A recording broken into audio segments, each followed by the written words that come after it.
Good morning, good evening sa ating lahat. Saan man kayo sa dako ng mundo, mag-ingat po ang lahat. May tips lang ako sa inyo guys, baka sakali makatulong.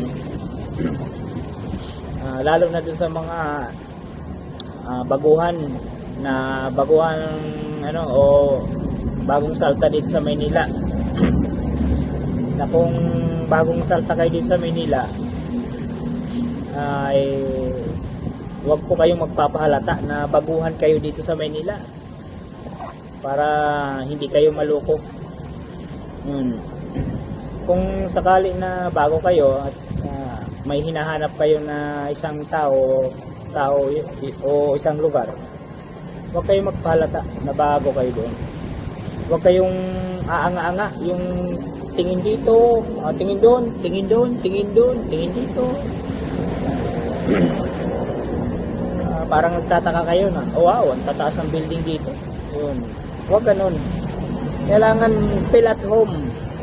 Parang nasa inyo ka lang, nasa probinsya ka lang. Feel at home. Yun. Paganahin mo yung yung mata mo lang, mata. Observant ka lang, observant. Yun.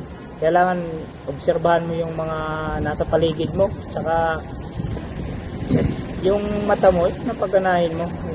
Huwag yung gaganong-ganong ka. Parang tataka ka. Halata ka na baguhan ka niyan. Pag nagtanong ka, kunwari nagtanong ka, kuya, saan po ba yung dito? Medyo yung street na ganito, nakakalimutan ko lang po. Dami na palang nagbago dito. Umalis lang ako ng saglit, nakailang balik na ako dito. Ganun ba? Matagal ka na dun sa lugar na yun.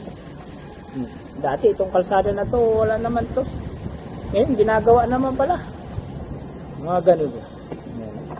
Yan. Akala ni kuya, pinagtatanungan, matagal ka na doon. Yan.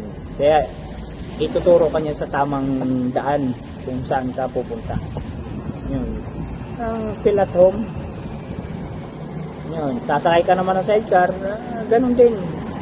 Kuya, pakihatid po nga po ako dito sa ganito. Yun.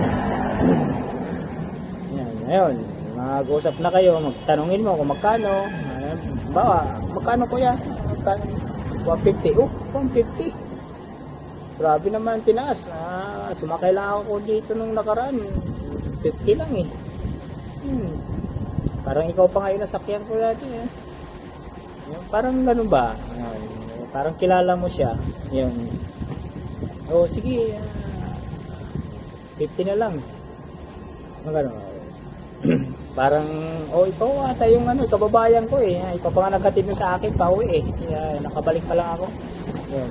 Akala mo, parang kababayan mo siya. Yun. Kasi karamihan dito sa Manila, halos galing din naman ang probinsya.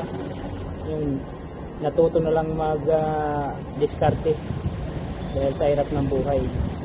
Halos karamihan naman dito probinsyano. Yan, kailangan maging wise lang tayo dito. Makisama ng maayos, yung number one, makisama. Yun. At saka yung dating natin, hindi naman kaloko-loko ba.